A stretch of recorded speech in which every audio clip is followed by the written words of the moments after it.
صرف د الله رب العزت د یو نوم یا وهاب وظیفه تاسو شروع کوي کنه نو ان شاء الله دا ټول دنیا به تاسو پسې منډه وخی خلک خو دنیا پسې منډه وخی کنه خو که تاسو دا وظیفه کوي صرف د الله رب العزت د یو نوم دا ټول دنیا به تاسو پسې ان شاء الله منډه وخی مال دولت پم در لراشي خلک به در سره مینه او محبت هم شروع کی الله رب العزت په صحت هم در نصیب کی خوشحالی بم الله تعالی در نصیب کې چې سس تاسو ضرورت وي کنه او دنیا کې چې څه شیزونه دي او هغه ته د خلکو ضرورتونه دي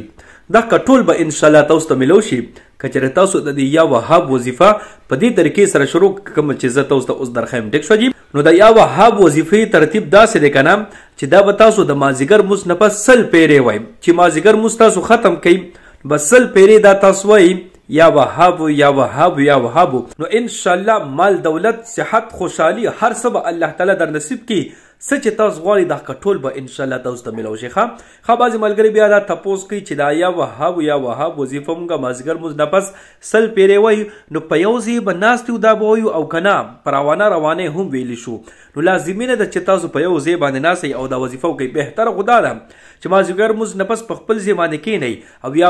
یا وهاب تاسو سل پیرې ووایئ ډېره بهتره ده ځکه توجه به زیاتې په توجه سره وظیفه وشي خو که بیا هم تاسو په روانه ویل غواړئ که نه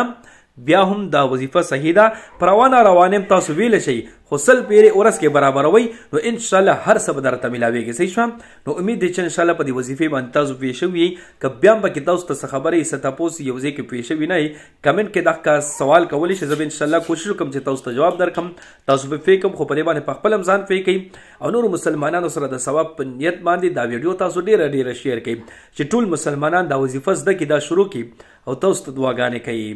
الله رب العزت مخشال آباد ساته دعاګانې کوي دعاګانې به کوو الله پامان وای د 50 نه خو وای 51 52 53 54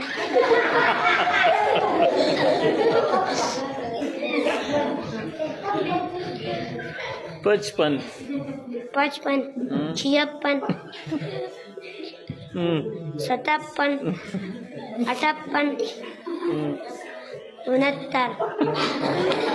61 62 63 64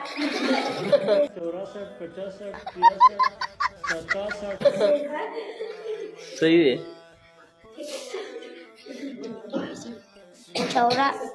66 65 بیا پورسته لاړې یار دا چرته زده کړي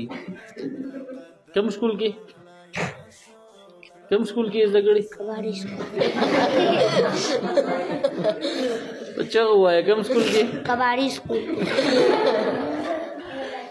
سکول د غوستا بچان کباړیان سي کنه